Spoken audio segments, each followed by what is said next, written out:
नमस्कार दोस्तों, मैं हूं आपके साथ हर्ष भारद्वाज। हमारे समाज में न जाने कितने सालों से फर्जी बाबाओं की करतूतों का काला खेल बदस्तूर जारी है।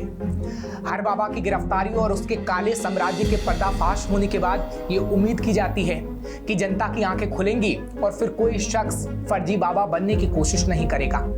लेकिन अपराध का ये सिलसिला खत्म ही नहीं होता। ये सब होता है सिर्फ और सिर्फ आपके और हमारी वजह से। वो क्यों, इसे समझिए जरा। क्योंकि हर व्यक्ति के अंदर कहीं ना कहीं आत्मविश्वास की कमी होती है और इसी के चक्कर में वो बाबा के पास पहुंच जाता है। अपने ऊपर विश्वास नहीं कर पाता और फिर विश्वास करने के लिए किसी का सहारा ले लेता है और फिर शुरुआत होती है उन बाबाओं के पास जाने की जिस पर इतना विश्वास कर लिया जाता है कि आप उसे अपना भगवान तक मानने लगते हैं और फिर नतीजा हाथरस जैसा हादसा होता है। दरअसल हमारे देश में बाबा का कोई कॉन्सेप्ट है ही नहीं। कॉन्सेप्ट है तो वो है संत का। इसलिए आपको समझना होगा कि आखिर संत का महत्व क्या होता है। कबीरदास जी कहते हैं कि संत प्रेम भाव का भूखा होता है, वह धन का भूखा नहीं होता। धन का भूखा होकर लालच में फिरता रहता है, वह सच्चा संत नहीं होता। ईश्वर के उद्देश्यों और भावनाओं से जुड़ा हुआ संत ही सच्चा संत है। असल में गेरुए वस्त्र पहनने और हिमालय पर चले जाने से कोई संत नहीं बन जाता, बल्कि सच्चा संत संपूर्ण मानवता के लिए समर्पित होकर सबके विकास को गति देता है। यानी संत अपने लोगों का विकास करता है। कहा गया है कि संत की पहचान इस बात में नहीं है कि उसे शास्त्रों का अधिक ज्ञान है, बल्कि उसके द्वारा लोकहित में किए गए कार्य उसे सच्चा संत बनाते हैं।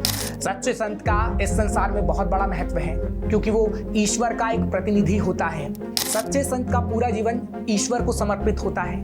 और अगर शास्त्रों की बात करें तो शास्त्रों में संत और सतगुरु की अलग परिभाषा है, जिसे भी आपको समझना होगा। क्योंकि शास्त्रों के मुताबिक सद्गुरु अपने सभी शिष्यों को समान रूप से देखते हैं। सद्गुरु कभी भी अपने शिष्यों में भेदभाव नहीं करते।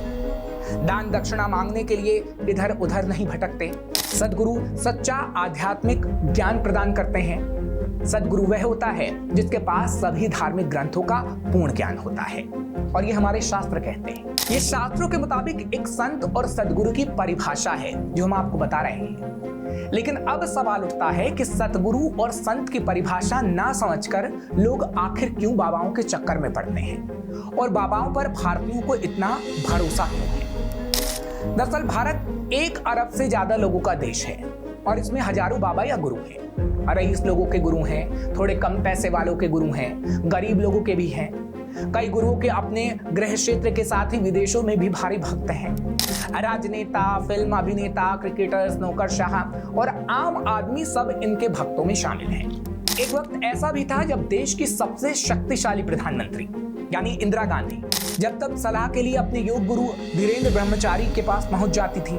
बहुत से गुरु सफल उद्यमी भी हैं यानी बिजनेसमैन हैं जो भारी व्यापारिक साम्राज्य चलाते हैं यानी बिजनेस करते हैं। जैसे पारंपरिक दवाएं, स्वास्थ्य उत्पाद, योग कक्षाएं, आध्यात्मिक उपचार बेचते हैं। वे स्कूल, कॉलेज और अस्पताल भी चलाते हैं। बहुत से गुरु भारत की सबसे जानी मानी कंपनी खड़ी कर देते हैं। यानी ये कहा जा सकता है कि हर एक व्यक्ति का अपना एक गुरु है। वो इसलिए क्योंकि तेजी से शहरीकरण के देश में जहां महत्वाकांक्षाओं के साथ ही हताशा और भ्रम के उबाल हैं, ये गुरु जनमानस के लिए प्रायोगिक औषधि की तरह है।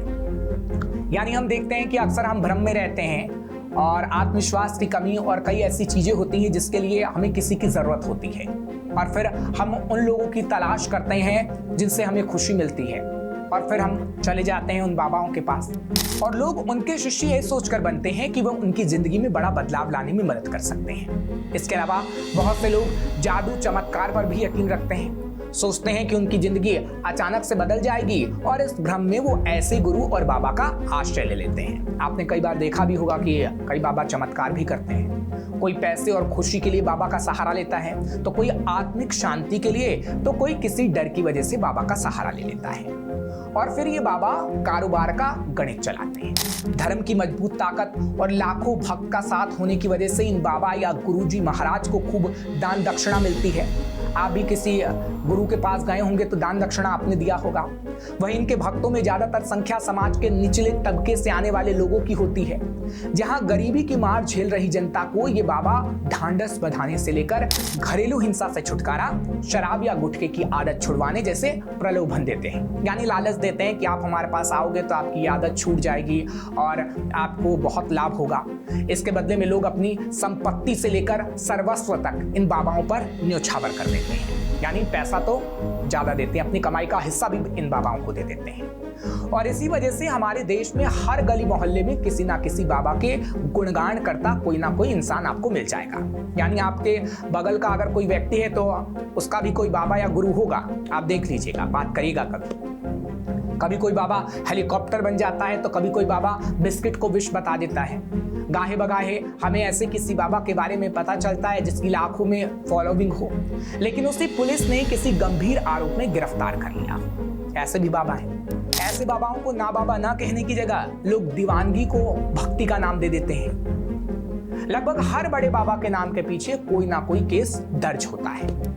बाबा सिंड्रोम किसी एक से शुरू होता है और तेजी से दूसरे तक फैल जाता है। सिंड्रोम का मतलब कि एक व्यक्ति अगर बाबा के पास गया तो कई लोगों के पास वो जाएगा और उस बाबा के बारे में बताएगा और वो भी बाबा का आश्रय ले लेगा। दरअसल इसे छुआछूत की बीमारी जैसा ही समझ लीजिए, जिसमें एक इंसान 10 और लोगों को बाबा का फॉलोवर बना देता है। ऐसा नहीं है कि यहाँ मौजूद सभी बाबा गलत होंगे, लेकिन सही कौन गलत कौन इसे कैसे पहचाने, ये सबसे बड़ा सवाल है कि आप पहचान नहीं पाएंगे कि कौन सा बाबा सही है और कौन सा बाबा गलत है। क्योंकि अब तक देश में कई ऐसे बाबा सामने आ चुके हैं जिन पर सवाल उठ चुके हैं, केस दर्ज हो चुका है, कुछ तो जेल में भी हैं। लोगों ने उन बाबाओं पर जमकर भरोसा किया। इनमें से एक रहे संत रामपाल। सतलोक आश्रम के संस्थापक और कबीर पंथ के लीडर संत रामपाल को 2014 में जेल हुई और 2010 से लेकर 2014 के बीच में उन्होंने कोर्ट में पेशी ही नहीं दी। उन्हें अरेस्ट करने से रोकने के लिए हजारों की संख्या में लोगों ने आंदोलन किया और उनके आश्रम के अंदर 5 महिलाओं और 1 बच्चे की लाश भी मिली।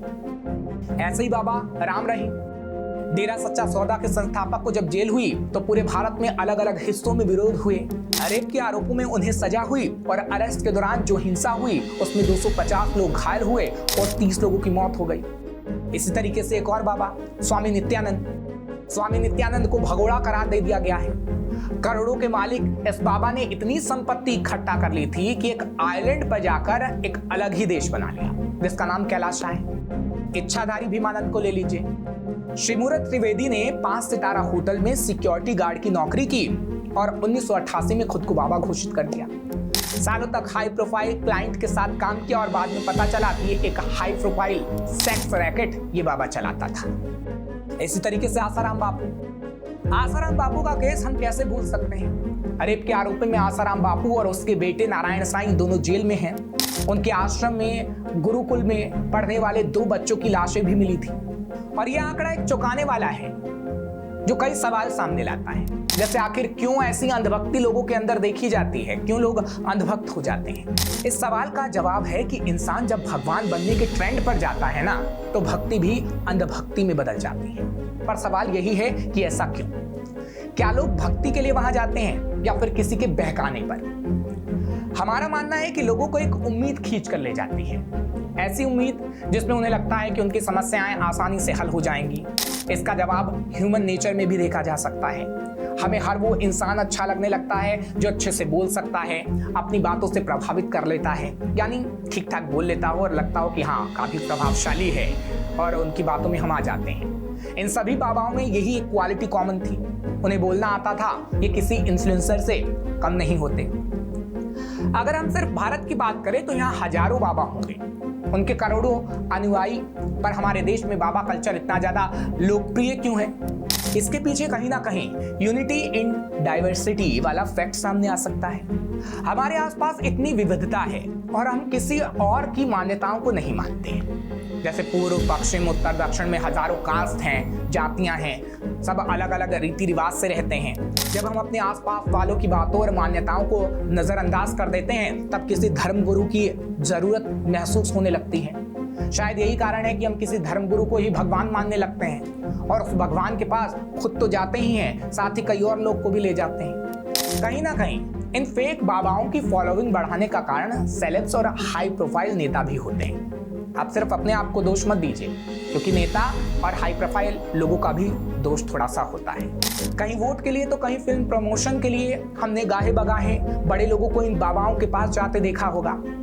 पर सबसे बड़ा कारण है आम इंसान का विश्वास कि किसी के पास जाने से उसका भला हो जाएगा। इस लाइन को गौर से सुनिएगा। आम इंसान का विश्वास ही उसे बाबा के पास ले जाता है कि हमारा भला हो जाएगा और चलिए बाबा के पास चलते हैं। हम भगवान का अस्तित्व मानते हैं, लेकिन उन्हें छू नहीं सकते, उनकी बातें नहीं सुन सकते, उन्हें देख नहीं सकते। ऐसे में हम अपने सामने बैठे इंसान की बातों पर यकीन करके उसे ही भगवान बना देते हैं। और बाबाओं को आप ऐसा ही समझते हैं कि बाबा भगवान है। श्रद्धा और आस्था की कोई सीमा नहीं होती, लेकिन ये फायदेमंद भी होता है और नुकसानदायक भी होता है। एक इंसान के लिए हजारों लोगों का खड़े हो जाना और अपनी जान की परवाह ना करना गलत है। और भारत में बाबाओं का सिंड्रोम बहुत ही खतरनाक है। एक बाबा का कोई अपराध उजागर होता है तो 4 और खड़े हो जाते हैं। आजकल बाबा धार्मिक गुरु कम और सेलिब्रिटी ज्यादा हो गए हैं। हजारों कैमरा और लाइट्स के आगे बैठकर प्रवचन देते हैं, सोशल मीडिया पर एक्टिव रहते हैं। दुनिया का हर ऐशो आराम और सुख सुविधा इन बाबाओं के पास है। इनके साथ अगर लाखों करोड़ों की संख्या में भक्त मिल जाएं, तो इंसान खुद को भगवान समझने लगेगा ही। ये आप खुद ही समझ सकते हैं कि ये भगवान के दूत होते हैं या हमारी और आपकी तरह एक आम इंसान। इनकी भक्ति सही है या अंधभक्ति? इन्हें भगवान माना जाए या फिर धर्म? सवाल अनेक है, लेकिन इसका जवाब शायद सिर्फ एक ही हो, जिसे आपको तय करना है। और आपने तय नहीं किया तो ना जाने कितने बाबा कितनी जिंदगियों को तबाह कर देंगे। सोचिएगा जरूर। श्रेष्ठ उत्तराखंड पर खबरों से जुड़े रहने के लिए चैनल को सब्सक्राइब और लाइक करें, बेल आइकन दबाएं और देखते रहें श्रेष्ठ उत्तराखंड।